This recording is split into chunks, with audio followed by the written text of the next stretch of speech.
Hello everybody and welcome back to my channel. My name is Michael, and on this channel you guys get to go along with me for the journey of watching me pay off over $140,000 worth of student loan debt to becoming debt-free. And I'm currently still on that journey, so I still have a little bit of a ways to go. I am now just over halfway paid off, but with how things have been going recently, with the amount of money I've been able to transfer each month, I'm actually more than halfway on the timeline perspective of being paid off. So the rest of it should get paid off relatively quickly compared to the first half. Now in today's video, what I would like to do is share with you guys my Transfer Tuesday stats of how much money I have transferred this week towards paying off my student loans. But before we talk about that, there is something else I would like to share. I usually each month hit my goals every single month, which I consider myself to be pretty blessed to be able to do. My goals typically are being able to transfer $3,000, putting it into a high interest savings account for the purpose of saving towards my government student loans.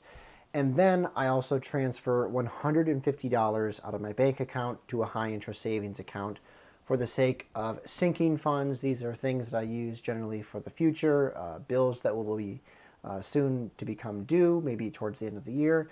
And then I also like to transfer $200 towards my Roth IRA. So all of that together is like $3,250, I believe, or it's $3,350. I wrote it in my budget spreadsheet, can't remember the exact number. Anyway, last month was the first month in what I would consider to be a very long time where I did not hit my goal. I was not able to transfer $3,000 towards my government student loans, which is okay. It's not the end of the world. Basically what it means is that I missed that month. I was only able to transfer $1,500 last month, which is still a really good number. It's still a really high number. But I just want to be transparent and honest with you guys. You know, a lot of these months I come in here and I'm like, yeah, I was able to do $1,500 at the beginning and $1,500 at the end of the month, and I've been hitting my goals, and I'm trying to be consistent with myself and with you guys. But unfortunately last month, it was just a month where a lot of financial things kind of happened. I've been sharing with you guys how I've been getting paid less because my job hasn't been as busy. On top of that, the summer months are coming up, which means that my side hustle income will be stopping.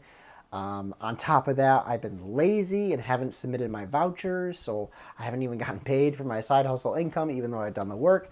It's just kind of a piling on of things that I need to. Some things I can control and some things I can't.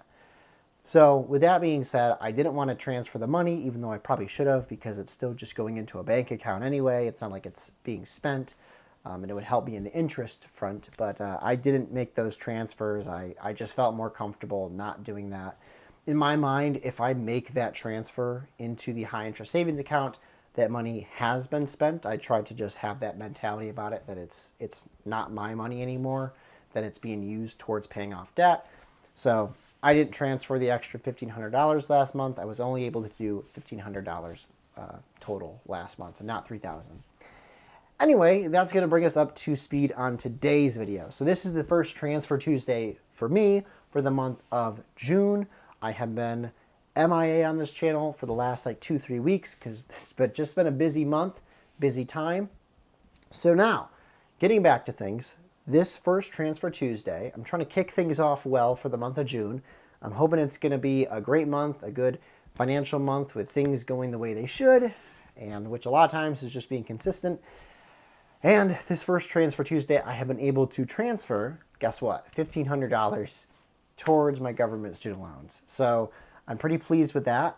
I believe that now brings me up to, let me see if I can quickly pull the number up for you guys. So with this $1,500 transfer going into my high interest earning Ally Savings Bank account for my government student loans, this now brings the total amount of savings I have saved up for my government student loans to a total amount of $40,000, which is a lot of money. This is the most amount of money I have ever saved at one time. I think the last time I had a high savings account was when I was about to buy my house, and I think I had $34,000 in my bank account. Of course, it was just my local bank account. It wasn't like a high interest one, so that would have been nice. But it was just my local bank account. I think I had like $35,000 at that time, and now I have a total savings account that's separate from my local bank account of $40,000. You know, this has been a long run for me. I graduated school in 2018, and at the time I was making kind of the minimum payments on my student loans, which there's nothing wrong with doing that because you are paying it back. But that, at the time, I could have done much more, and I wasn't. But now I'm trying to just be, I guess, compensate for the time I lost at the beginning, and now trying to really kick things in high gear. That's how I've been able to save up $40,000. It's doable. Each person's going to have a different situation, obviously. I understand that, you know, I share with you guys my income and what I make on my budget videos, and some of you might make way more than that. Some of you might make less than that. So the time it takes for each one of us to get to certain goals and certain numbers obviously is going to change, but it is doable. So take that for what it is. Thank you guys for sticking with me for this process I'm going through and continuing to encourage me. I always like when I post this video or any video, and then I have like some pretty frequent commenters down there saying how they're impressed with the progress, they're rooting me on, they're encouraging. So thank you guys so much for that. Another thing that's really nice about having this much amount of money saved up into a high interest savings account is that each month now I'm getting quite a bit of interest earned.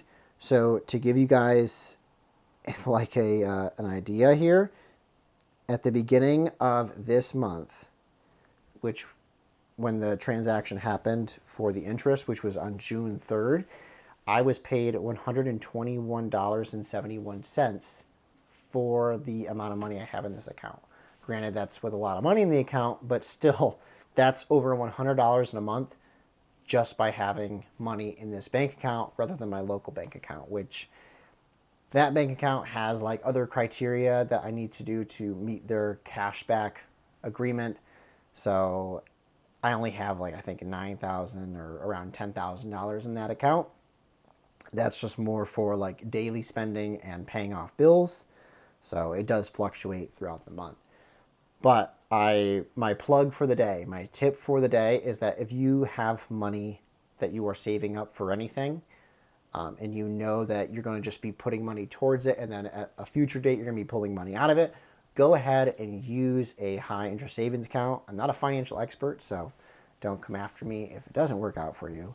But it's been really helpful for me. It's nice to now be at the point where I can expect at least a $100 return every single month from just having interest in this account. Of course, sometime soon the loans are supposed to become due again, so all of that will be going bye-bye. But yeah, we'll see how things go, and we'll see how the student loans, when they come back online, what their interest rate will be, and we'll have to take things accordingly. Anyway, thank you guys so much for joining me in this video. Take care, and I will see you in the next one.